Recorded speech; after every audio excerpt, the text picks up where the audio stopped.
abençoe grandemente a sua vida. Estamos nós aqui em mais um culto ao vivo. Nessa plataforma que o Senhor nos deu. O Ministério Goel. Essa igreja que tem a cada dia lutado para se conectar na terra, mas também se conectar ao céu. Queria convidar você a se colocar de pé em nome de Jesus e abrir a palavra de Deus em Colossenses. Livro de Colossenses, capítulo 3. Aleluia, glória a Jesus. Mais uma oportunidade que temos de estar reunidos aqui em família. Você que está chegando agora, eu quero agradecer a Deus pela tua vida. Falar que o Senhor esteja te guardando, te protegendo. E desde já eu profetizo saúde sobre a tua casa, em nome de Jesus. Que você tenha a calma, que você tenha a paz. E que você escute essa mensagem, porque eu creio que ela vai falar poderosamente a sua vida. Eu creio que é uma revelação que Deus nos deu para dividir com a Igreja de Cristo nos dias atuais. Amém? Colossenses, capítulo 3, nós vamos ler alguns versículos. Primeiro e segundo dizem o seguinte: portanto, se vocês foram ressuscitados juntamente com Cristo, busquem as coisas lá do alto, de onde Cristo vive, assentado à direita de Deus. Pensem nas coisas lá do alto, e não nas que estão aqui na terra.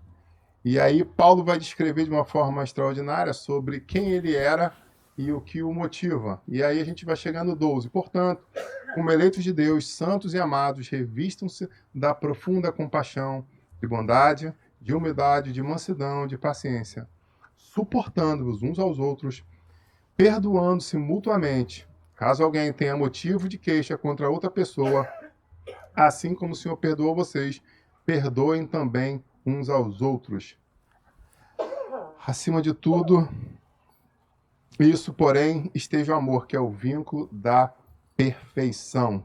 Que a paz de Cristo seja o ápice no coração de vocês, pois foi para essa paz que vocês foram chamados em um só corpo, e sejam agradecidos. Amém? Senhor, eu quero te bendizer e te louvar pela oportunidade que temos de glorificar e exaltar o teu nome. Tu és um Deus maravilhoso e eu te bendigo, papai, pelo cuidado, por tudo que o Senhor tem feito e vai fazer. Eu creio que essa noite é uma noite de respostas aos nossos corações. Por isso eu peço, fala de uma forma muito especial em nome de Jesus. Amém? Podeis assentar em nome de Jesus. Glória a Deus. É muito interessante que o apóstolo Paulo passa por diversas experiências e, por vezes, as experiências que ele trata nas suas cartas, e em especial essa noite eu quero falar dessas duas, tanto de Colosso como também de Filipe, que a gente vai estar logo na sequência mexendo nela também. Se quiser já pode até deixar aberto. Ela vai falar de uma forma muito especial sobre uma construção. Primeiro, ele fala de construção de que aqui? Construção de corpo. Não é isso? Não é isso que o texto fala? O texto está falando que nós precisamos nos ajustar como corpo. Nós precisamos perdoar uns aos outros para que as coisas possam acontecer de uma forma plena. Olha que profundo isso. Porque quando o corpo está ajustado, o corpo consegue passar por situações extraordinárias. Porque quando o corpo está ajustado, o corpo rompe com as barreiras, rompe os limites. Amém? Então agora vamos lá para o livro do lado. Vamos para Filipenses, capítulo 3, o verso 12, para completar esse pensamento. Filipenses 3, 12.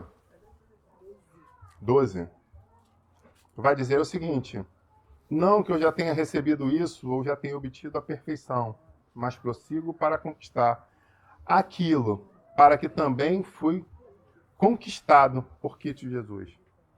Irmãos, quanto a mim, não julgo havê-lo alcançado, mas uma coisa faço, esquecendo-me das coisas que ficam para trás e avançando para que estão diante de mim. Prossigo para o alvo, para o prêmio da soberana vocação de Deus em Cristo Jesus. Então, esse homem fala que nós precisamos estar ajustados com o corpo.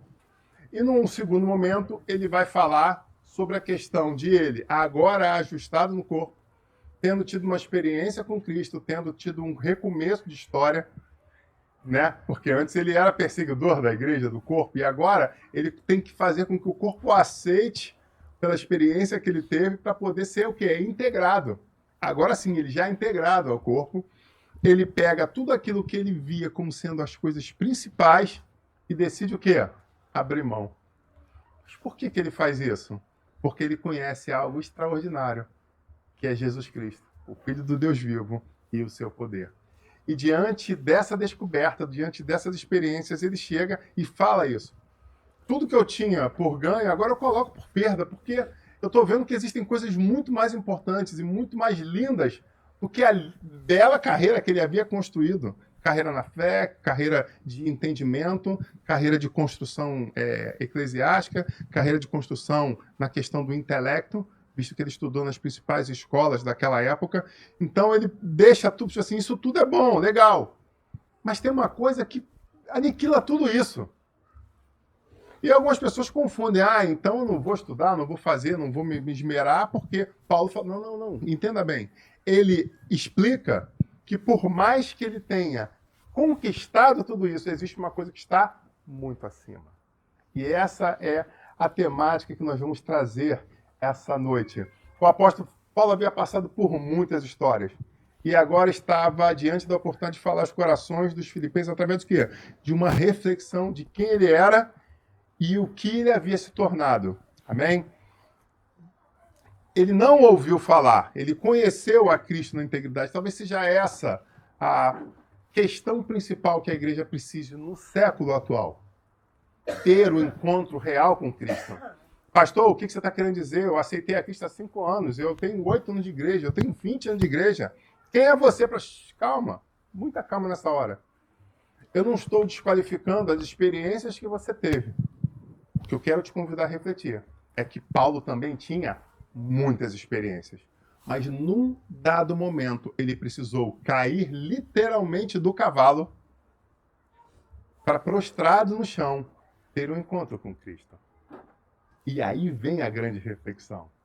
Muitas vezes, por mais que nós tenhamos muitos anos de igreja, ou até mesmo de ministério, me permita dizer com todo carinho, você que é um amigo ministro, talvez você esteja tão focado nas questões... Uau! E ver a palavra empresarial, mas não vou falar empresarial não, eclesiásticas. Depois, o ponto eletrônico me olhou assim, depois você edita, tira o empresarial. Se é que é para tirar. Né? Mas voltando, né, ao principal da mensagem, é difícil quando acontecem essas coisas. A palavra veio muito clara aqui, a gente fica até sem graça de dizer, né? Algumas pessoas, infelizmente, tratam a igreja simplesmente como se fosse uma empresa. Cuidado, muito cuidado com isso. Brincadeiras à parte, cuidado. Então, nós precisamos sair daquela religiosidade, aquela normativa que muitas vezes nós estamos vivendo, tanto como membro, como pastores, para entender que existe um algo a mais. Paulo nos mostra isso. Ele teve um encontro genuíno com Cristo. Ele conhecia Jesus, ele viu Jesus operar, ele estava vivo naquela época. Mas agora ele estava tendo que a experiência dele. Olha que profundo. Então, em meio à experiência dele, ele faz uma mudança na história da sua vida. Sabe? Ele prosseguiu para o alvo, para o seu prêmio.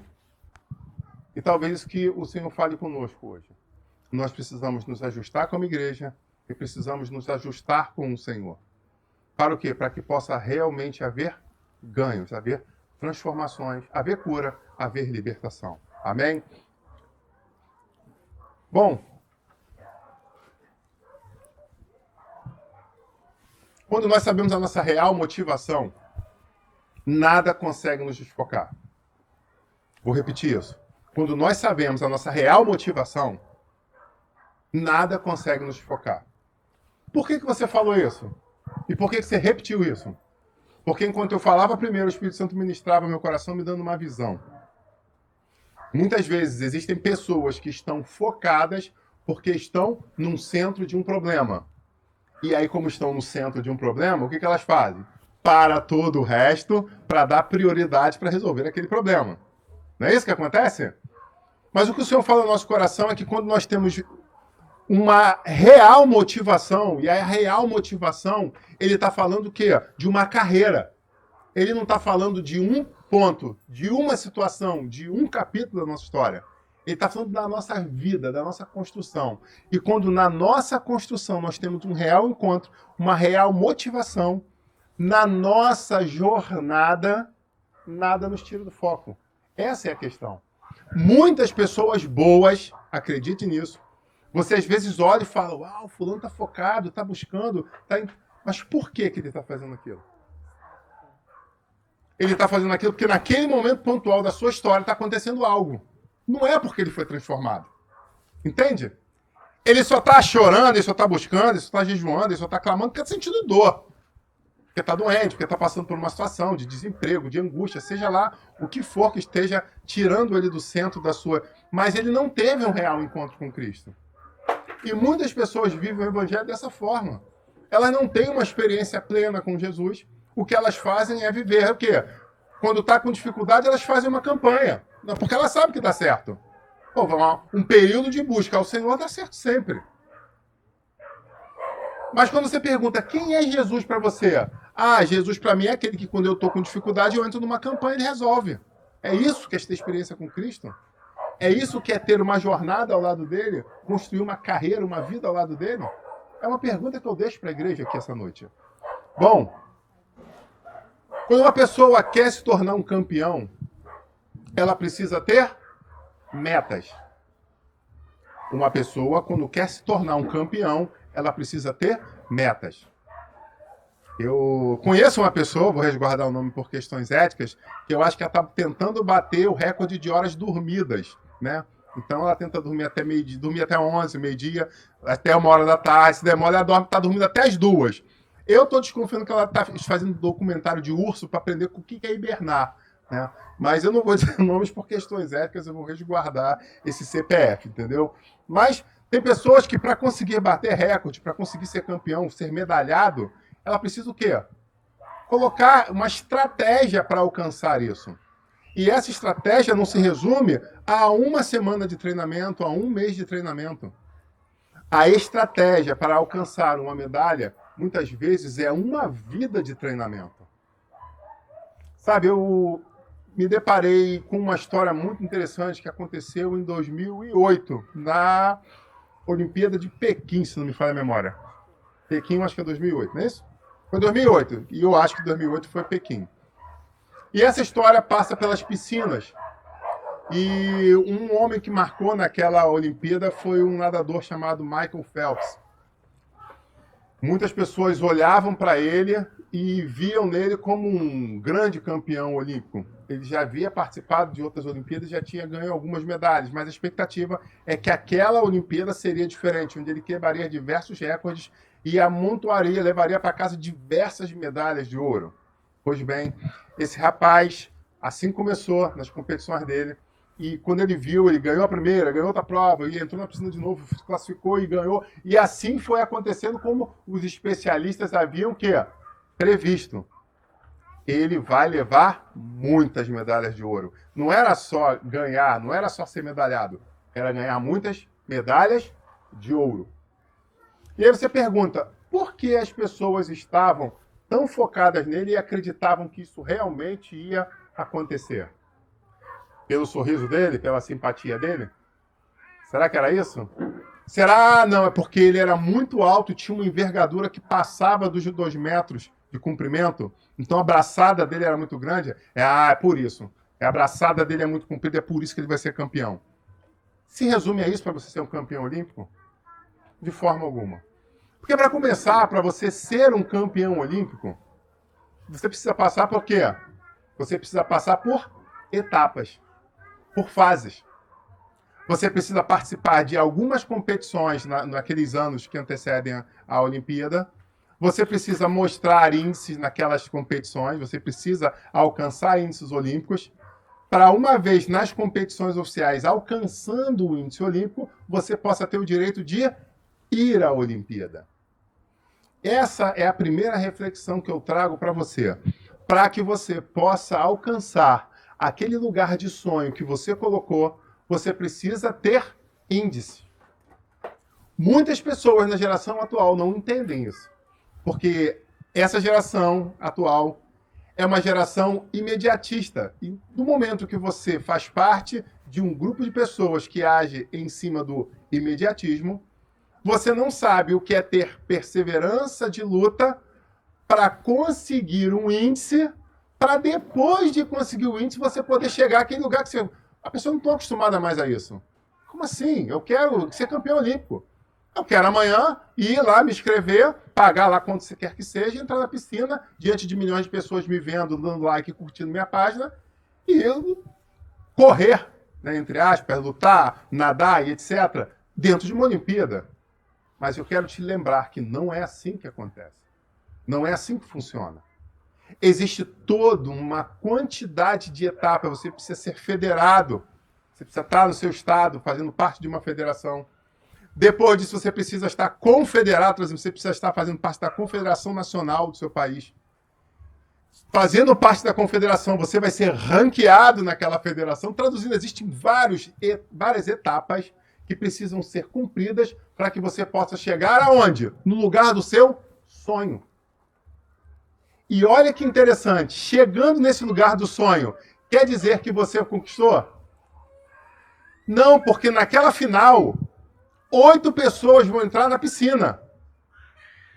Só 3 serão medalhados. Só uma vai ganhar ouro.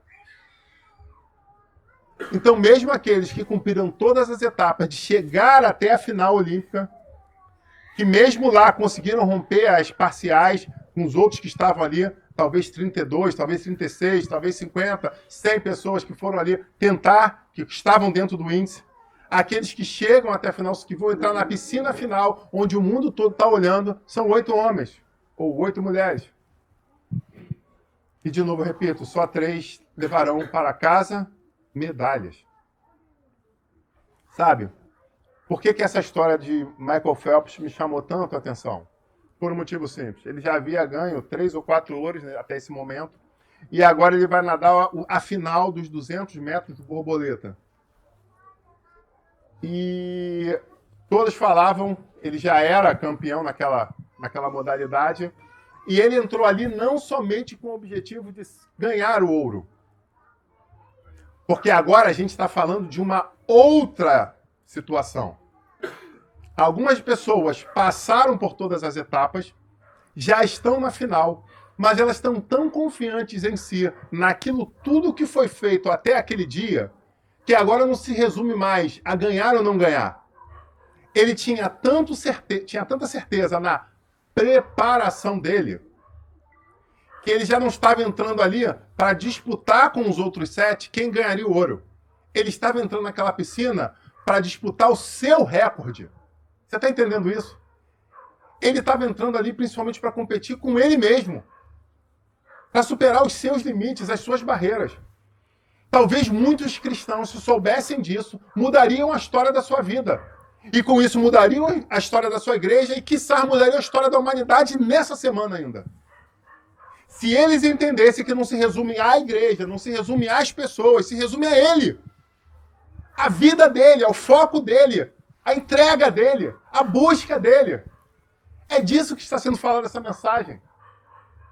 Michael Phelps entrou ali, ele estava preparado. Para quê? Para disputar com os outros? Não é que ele desmerecia os outros, e aí é importante entender isso. Ah, então quer dizer que ele era autoconfiante, era soberbo? Não, eu acredito que não era isso. A grande questão é que ele sabia o quanto ele havia se preparado. E quando a gente de verdade se prepara para uma barreira, para uma batalha, para um combate, meu amigo, as coisas acontecem de uma forma muito mais fácil. Mas quando a gente entra de qualquer jeito, como a gente diz aqui no Rio de Janeiro, né? Como um peladeiro, a gente é peladeiro, de repente entra num jogo federado, meu amigo, fica meio estranho. Primeiro porque quando você corre, você vê que a preparação física dos outros já é diferente. Aí você, caramba, o nego tá correndo mais rápido que eu. Mas por quê? Porque a tua preparação foi uma pelada. Você jogava? Jogava. Você teve experiências? Teve. Marcou gols? Sim. Defendeu pênaltis? Defendeu pênaltis. Mas agora, quem está batendo pênalti, prestou atenção em todas as suas defesas nos últimos 20 jogos. Para que lado você cai? Como é que tem o movimento de joelho? São pessoas que te estudaram criteriosamente, que vão lutar contra você. Então a coisa já não é mais amadora, agora a coisa é profissional. E quando ele mergulha na piscina, na primeira piscina de 200 metros, eu só me o meu nadador, no meu nadador me veio aqui, aí me deixou na mão, né? Que eu ia só lembrar se a olímpica é de 25 ou é de 50 metros. Isso me fugiu agora, se a piscina olímpica, eu acho que é 50. É 50, não é isso? Então a olímpica é 50. Então na primeira piscina, na primeira braçada de 50 metros, o que aconteceu? Entrou água nos olhos dele, no óculos dele, né? Estava mal ajustado e encheu de água. O que aconteceu quando o óculos dele encheu de água?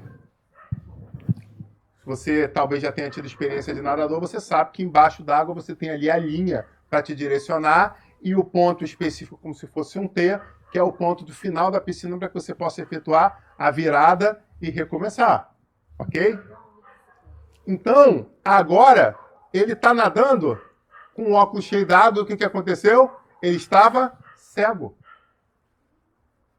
Então, agora, ele já não estava mais conseguindo ver a linha de direção e muito menos aonde era o final da piscina. E imagina ele vindo numa velocidade muito alta, acertar, podia quebrar a mão. Traduzindo, tem toda uma técnica, a posição certinha para que possa fazer a virada. Então, aquele homem que entrou ali com um sonho, não de alcançar pura e simplesmente um ouro, ele entrou ali com o sonho de bater o seu próprio recorde. O ouro era só consequência disso. De repente, está vendo literalmente, ou melhor, literalmente não está vendo a solução para isso.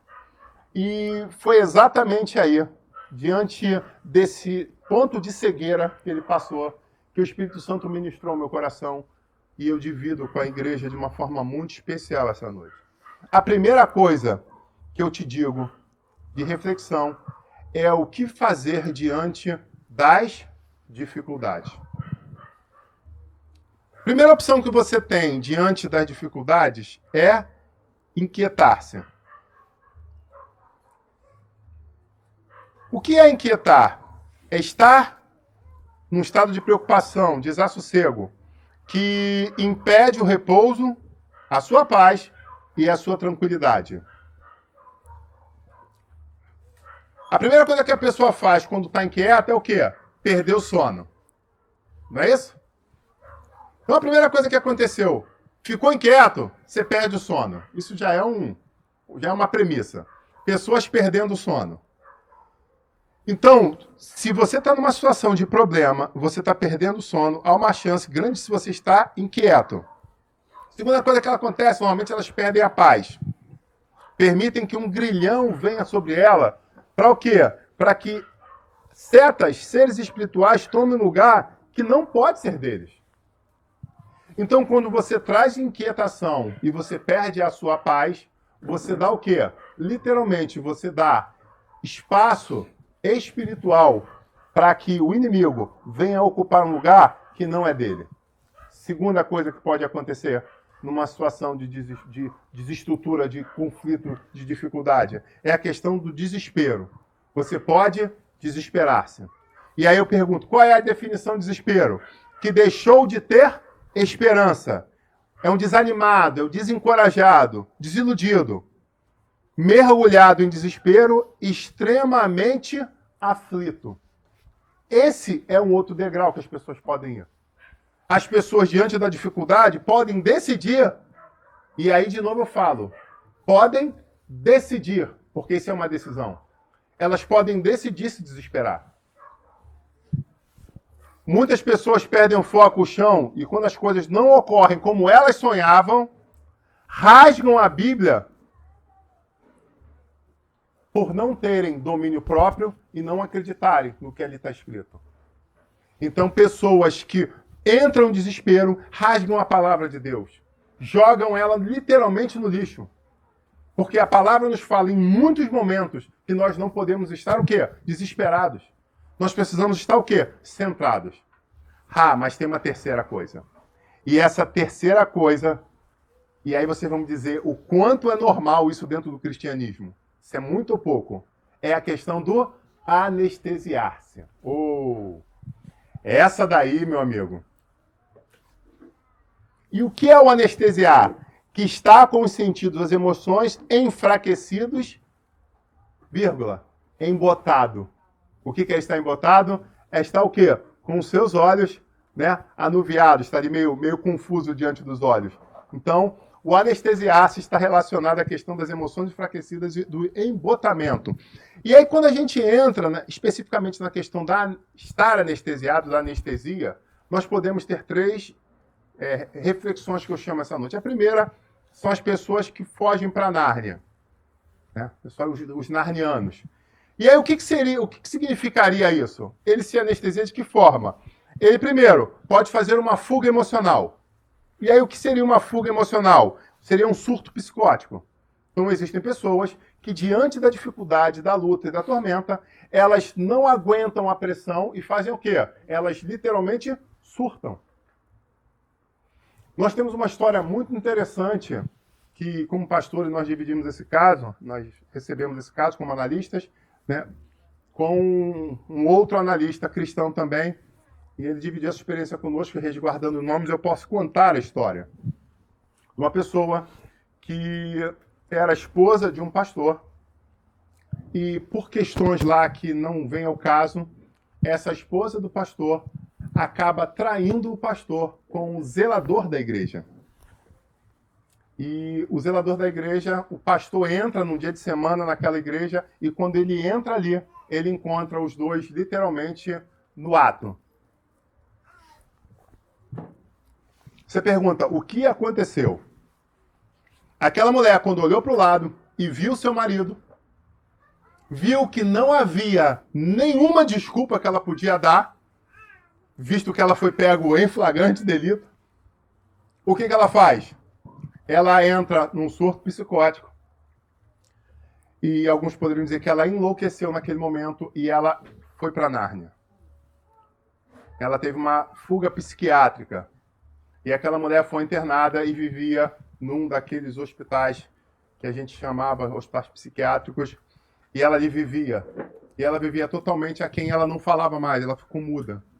Então ela entrou num surto psicótico e ela não dava uma palavra.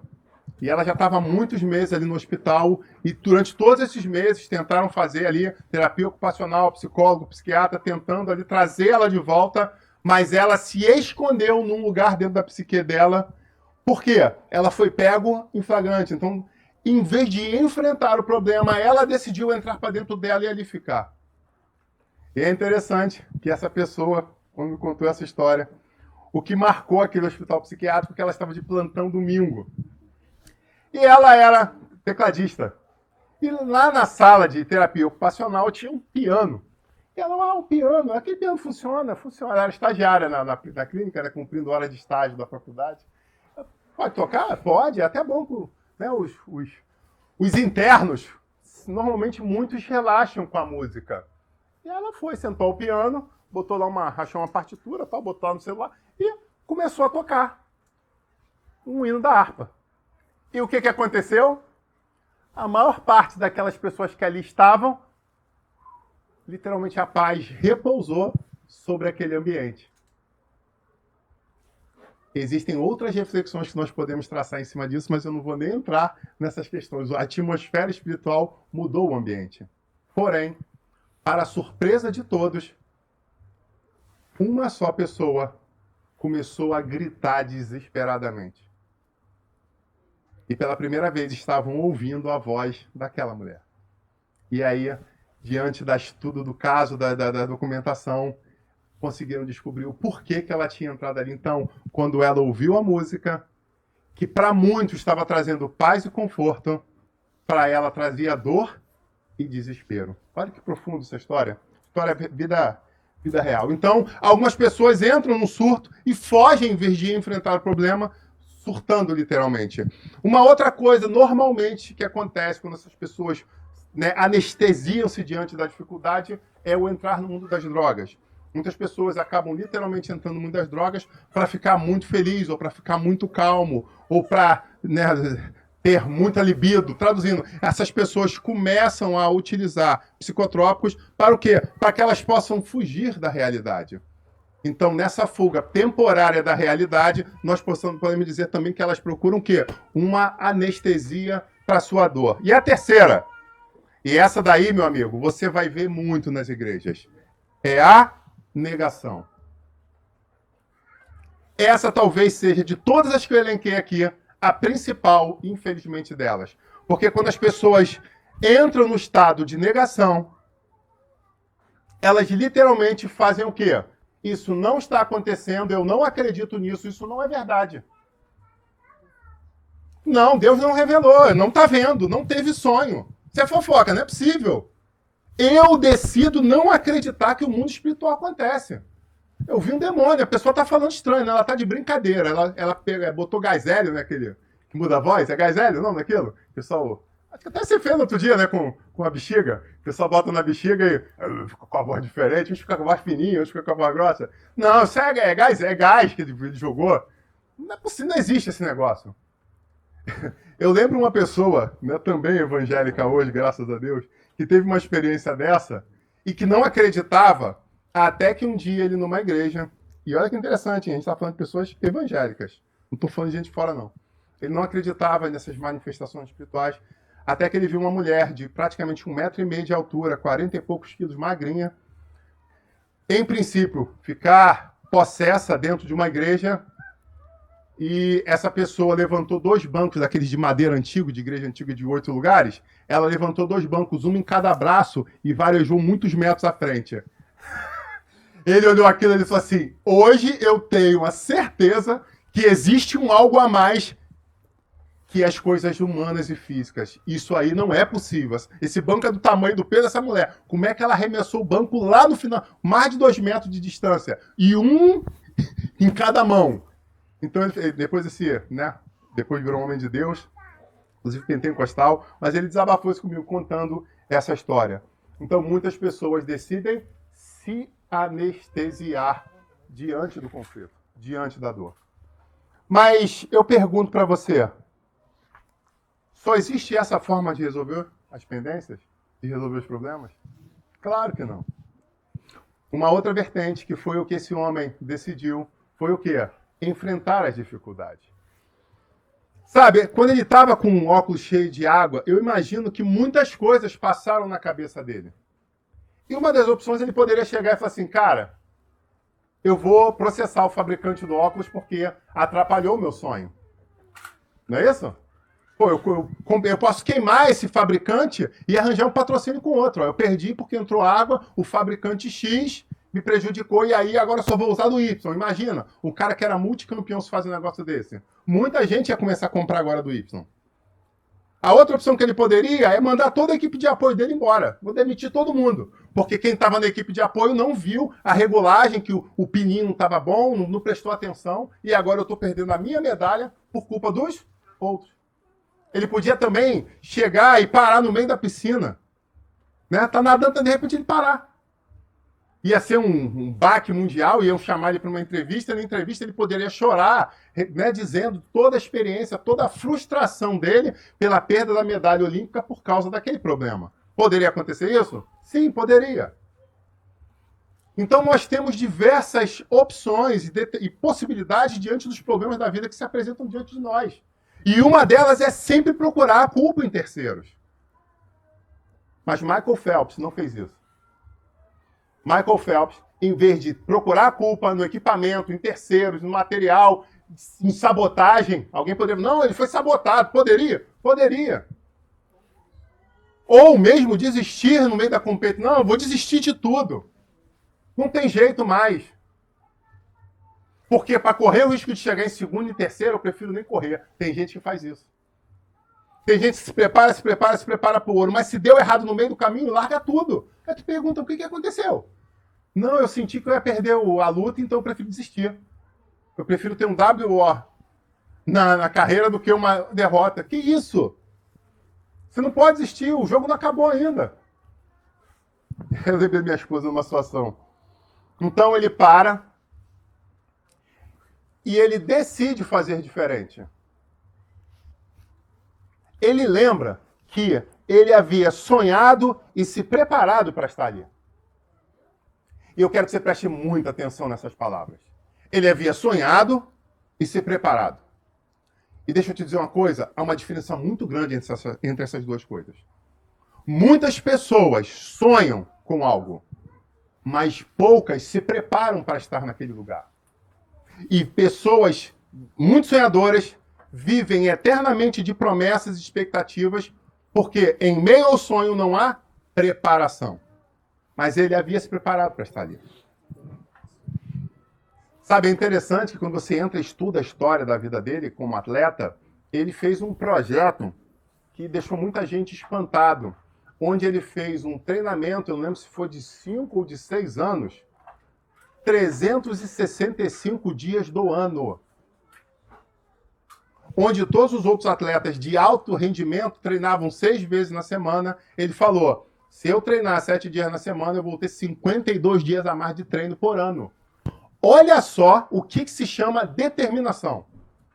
Eu vou por 5 anos abrir mão da minha folga para treinar mais. Por 5, 6 anos. Foi 6 anos.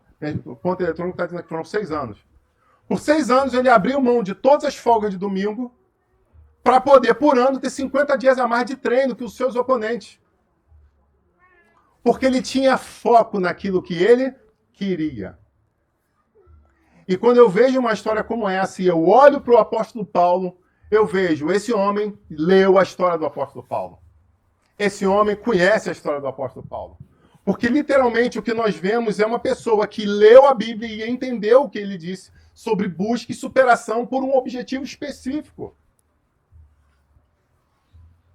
Eu quero ser um vencedor. Eu quero conquistar aquilo que está na minha mente, no meu coração, que se torne realidade. E não fique pura e simplesmente no campo das conjecturas. Então ele havia sonhado, se preparado. Então o que ele faz? Diante disso ele não se abala. Ele faz o quê? Ele lembra que por milhares de vezes ele cruzou uma piscina olímpica. Que ele sabia exatamente na sua estrutura quantas braçadas eram necessárias para cruzar uma piscina. Antes de fazer a próxima virada. Então, o que ele fez? Ele literalmente fechou os seus olhos e fez o quê? Aquilo que ele tinha se preparado para fazer. E ele nadou. E ele nadou. E ele nadou. Sabe, ele não estava vendo agora.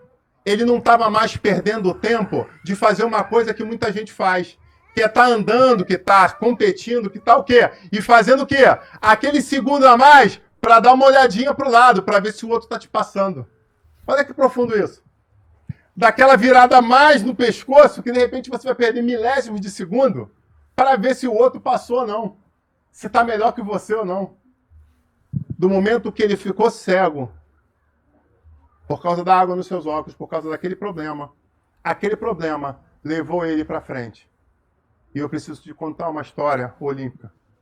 Não somente ele conseguiu completar a prova sem enxergar, como ele foi campeão e ele levou o ouro naquela competição.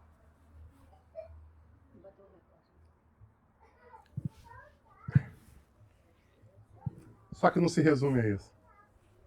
Além de levar o ouro, mesmo sem enxergar, ele foi campeão mundial e ele bateu mais uma vez o recorde mundial. Se eu não me engano, era 1,53,04. Eu acho que foi o índice que ele alcançou. O Espírito Santo falou muito profundo ao meu coração e ele falou, estuda sobre isso que eu vou ministrar a minha igreja essa noite. E eu parei o que eu estava fazendo e fui estudar sobre a Olimpíada de Pequim, fui procurar vídeos, literalmente direcionado pelo Espírito de Deus, para entender que do momento que ele parou de olhar para o que os outros achavam ou pensavam, do momento que ele se focou no alvo que ele tinha, ele não somente venceu, mas ele bateu o recorde mundial. O Espírito Santo fala de uma forma muito clara à igreja essa noite. Nós precisamos de tentar, primeiro, achar culpado para aquilo que nós temos a responsabilidade. Nós precisamos assumir os nossos erros. Nós precisamos ver aonde nós erramos, porque do momento que nós conseguimos enxergar onde nós erramos, nós temos a oportunidade do recomeço da história. Segunda opção é parar no meio da luta e achar o culpado, e não. Esse homem nos deu um exemplo clássico de que você mesmo em meio à tribulação, à dificuldade, ao revés, você precisa o quê? Fazer como a palavra fala, trazer à memória aquilo que me produz esperança. Então, se eu treinei, se eu me preparei, se eu sou um obreiro provado e aprovado, que maneja bem a palavra da verdade, pode estar no meio o tiro pode estar chovendo, espada... Para. Eu sei o que eu preciso fazer. Talvez seja essa a grande reflexão que o Senhor traga para nós essa noite. Nós estamos sendo treinados para, no momento de dificuldade, saber exatamente o que precisamos fazer. Não entrar em desespero, em desânimo, não entrar em fuga, não entrar em surto psicótico, de forma alguma. Mas entrou água no teu óculos, você sabe o que fazer. Começou a dar câimbra, você sabe o que fazer. Ah, mas eu estou sentindo uma dor no baço no meio da corrida. Você sabe o que fazer, muda a respiração. Mas não para. Continue rumando para o seu objetivo, que é passar a eternidade na Nova Jerusalém. Aleluia. Ele se focou literalmente na solução. Ele não se focou no problema. Filipenses 3,2 diz o seguinte: pensai nas coisas lá do alto, não nas que são aqui da terra, porque morreste e a nossa vida está ocultada juntamente com Cristo. Meu amado, nós precisamos ter um foco bem claro do que nos leva, do que nos motiva a sair da nossa cama todos os dias. E quando nós entendemos uma experiência com Cristo verdadeira, genuína, real, e isso faz com que nós possamos viver coisas maravilhosas nessa vida. E é isso que o Paulo fala. E é isso que essa história da vida real nos mostra. Quando as pessoas conseguem andar focadas, e aí Paulo fala em Filipenses, focadas o quê? Olhando, pensando naquilo que eu vou conquistar minha carreira, eu vou concluir a minha carreira. Tudo o que eu fizer é bênção. Mesmo nos momentos de dificuldades, eu treinei para isso. Eu sei como fazer. Paulo fala, eu sei, eu já apanhei, eu já curti, eu já sentei com o rei, eu já vivi várias histórias. E o mais interessante é que nenhuma delas conseguiu o quê? Tirar o meu foco. Ele sentou com o rei? Várias vezes. Ele comeu com príncipes? Várias vezes. Ele esteve em lugares humildes? Muitas vezes. Ele foi preso? Diversas vezes. Ele apanhou muitas vezes. Varadas, açoites? Várias vezes. Ele foi ameaçado? Muitas vezes. Apedrejado até a morte? Também. Mas ele sabia literalmente o que era o foco dele. E porque ele conhecia o foco dele, ele se levantava e recomeçava a sua história. Talvez o que falte hoje na Igreja de Cristo é entender qual é o verdadeiro foco da sua vida. Qual é a motivação que te faz sair da cama. O que Deus me permitiu ouvir, primeiramente de um ancião de 78 anos, que olhou para mim e falou: essa manhã eu tive um reencontro com Cristo. E agora, uma motivação nova nasce no meu coração. E passaram-se 5 anos e ele está aí até hoje com a gente. Por quê? Porque ele tem vontade de viver. Em contrapartida, eu vi de um outro ancião de 94 anos. Agora 5. Onde ele ligou para mim e falou: meu jovem, eu vi um vídeo do seu canal e eu quero te dizer algo. Eu falei: fala, ancião. Eu quero dizer que eu descobri mais fôlego de vida depois que eu assisti esse vídeo. Então, eu chorando, eu falei: eu agradeço a Deus por estar ouvindo isso e poder estar vivendo isso. Por poder trazer motivação para pessoas que já estão o quê? Num ponto que podem falar: Senhor, eis-me aqui. Já completei a minha carreira. Já acabei. Se eu quero estar contigo na Jerusalém Celestial, porque eu sei que nesses 2 casos são 2 grandes homens de Deus. Mas que ouvindo palavras falam assim: cara, eu acabei de me tocar aqui, ainda eu posso fazer um pouco a mais. E talvez existam pessoas com 50, com 60, com 30 anos que estão desistindo e dizendo: não, já está muito cansativo, já não aguento mais. A luta do dia a dia está muito grande. Ei, em nome de Jesus, levante a cabeça. E volte a fazer aquilo que você foi chamado. Nós somos guerreiros. E nós precisamos combater o bom combate na história da nossa vida. Quando nós temos o foco real, nada consegue nos parar. Nada consegue nos impedir. Quando nós entendemos que Jesus Cristo é a motivação do nosso viver, é o motivo de nós respirarmos. E com isso todo o demais será acrescentado, e aí todo o demais fala da conquista de trabalho, conquista de diploma, conquista de amores, conquista de filhos, conquista de realizações, conquista de ministério, tudo mais faz parte. Porque ele não fala por simplesmente você viver uma vida como um monge, escondido de todo o universo, somente clamando a ele, não é isso. Ele fala que nós precisamos ser luz no mundo, sal na terra. Nós precisamos estar em meio a este convívio social para fazer diferença e mostrar para pessoas que estão à nossa volta quem é Jesus. O que Jesus faz em nós, o que Jesus faz através de nós. Esse é o objetivo e é o nosso chamado. Estarmos na sociedade fazendo diferença e não por simplesmente nos envolvendo com o que ela coloca para nós como sendo certo. Nós estamos aqui para marcar a história daqueles que em convívio conosco. Pois bem, eu queria terminar contando esse testemunho. E esse testemunho volta, a igreja sabe, mas a igreja virtual não. Há 14 anos atrás, quase 15 anos, há 15 anos atrás, agora já completou 15 anos, eu sofri um acidente de moto.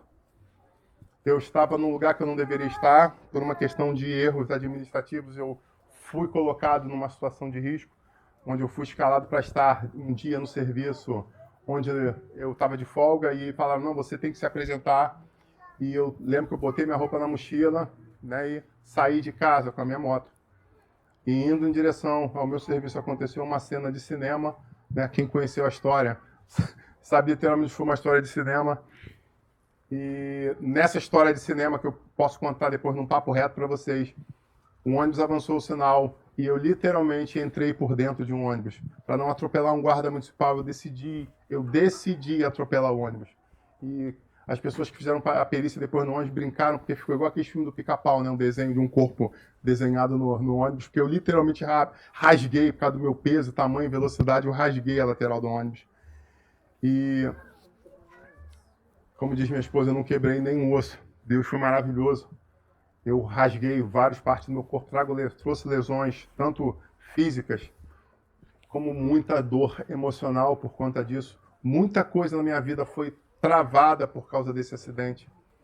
E agora, no mês que completa 15 anos, após muita dor, muita humilhação, e talvez você não entenda quando eu falo dor e humilhação, eu falo literalmente, por vezes, não conseguir sair da cama, ficar literalmente entrevado em cima da cama por 24, 48 horas, 72 horas. Pois bem, passado 20 anos de casado e 15 anos do acidente, exatamente no mês que eu fiz 15 anos, por causa disso tudo, e quem conhece, na época eu lutava, eu tomava esteroides anabolizantes, e por causa disso houve um descompasso hormonal, porque quando você está numa carga de hormônio muito alta, de alimentação muito alta, de treinamento muito alto, e de repente você abruptamente para tudo. O que aconteceu? Eu engordei 30 quilos. 30 quilos e eu virei um obeso mórbido com lesão na coluna. Era essa a minha história. E é um quadro muito difícil de se reverter. Mas mês a mês, luta a luta, busca a busca, fisioterapia a fisioterapia, clamor a clamor, as coisas foram acontecendo na minha história. E sabe, há uns 4 anos atrás, eu lembro um grande homem de Deus, e é interessante isso, mais uma vez o Luciano Subirá falando sobre isso. Deus te usar para curar pessoas, mas você mesmo coloca a mão sobre a tua lesão e você não é curado. É uma coisa engraçada que algumas pessoas comentam. E eu orava pedindo ao Senhor pela cura da minha lesão, e eu via pessoas sendo curadas, pessoas passando por coisa, mas eu mesmo não era curado. E um dia um homem que orou por mim, orou pelo telefone, ele estava em Minas Gerais, e depois que ele orou por mim, eu fui curado da coluna. E aí eu comecei agora uma nova fase de recuperação, de busca, de reconstrução do meu corpo. E hoje eu quero dizer que no mês que completa 15 anos da lesão, o Espírito Santo falou ano passado para mim que ele estava derramando sobre a minha vida uma unção de Caleb. Eu quero dizer que hoje eu perdi os 30 quilos que eu ganhei. Hoje eu me sinto tão forte, ou até mais forte do que eu estava há 15 anos atrás. Acho não, eu tenho certeza absoluta que hoje eu sou mais forte do que eu era 15 anos atrás. E essa semana, Deus me deu mais uma vitória, porque era um sonho que eu tinha guardado. Essa semana eu voltei para os tatames, eu voltei para o ringue. Então, quando Deus faz, Ele faz por completo. Ele me levou de volta a um lugar de restauração plena. E eu pude ter a oportunidade de, por mais de uma vez, já fazer um treino completo de Muay Thai. E ainda falou, e limpo ainda. Cara, limpinho, purinho. Sem ajuda química. Amém, igreja? Eu queria dividir essa experiência com vocês para dizer que quando você tem um planejamento, você precisa entender o fator tempo. E às vezes a coisa não acontece exatamente no tempo que você queria. Mas eu quero dizer para você, tenha paciência e perseverança na busca pelos seus sonhos. Amém? Queria orar por você que está em casa, queria orar por você que está aqui na igreja. Pai, em nome de Jesus Cristo, eu quero te agradecer por essa oportunidade que tivemos de nos reunir mais uma vez como família de Deus, família de Cristo. Eu quero apresentar cada uma das palavras que foram ministradas no transcorrer dessa noite, essa ideia que foi concatenada. Papai, que isso possa trazer transformação, libertação e cura de muitas e muitas vidas que venham a assistir essa mensagem. Eu quero te agradecer, papai, por cada um daqueles homens e mulheres que fazem parte desse projeto. Eu quero te bendizer e te louvar pelos meus 20 anos de casamento. Eu quero te agradecer pela minha cura e restabelecimento, Pai, daquilo que o Senhor me deu depois de 15 anos, Pai. Muito obrigado. Muito obrigado por essa unção de Caleb que o Senhor derramou sobre a minha vida. Eu sou grato ao Senhor. Senhor da glória, eu quero pedir que o Senhor me permita não ser somente um testemunho vivo para essa igreja, mas eu quero pedir ao Senhor que essa unção que está sobre a minha vida possa alcançar muitos homens e mulheres que fazem parte desse ministério. Que muitas pessoas possam receber esse novo de Deus, esse renovo, essa transformação e principalmente manter o foco naquilo que é o mais importante, que é passar a eternidade ao teu lado. Eu quero te louvar e eu quero te agradecer pelo teu cuidado, pelo teu carinho e pelo teu amor. Em nome de Jesus, que essa seja uma semana extraordinária sobre a tua vida. Que a paz e a graça do Senhor seja sobre ti, sobre a tua vida, sobre a tua família, não só hoje, mas para todo sempre. Amém. Deus te abençoe.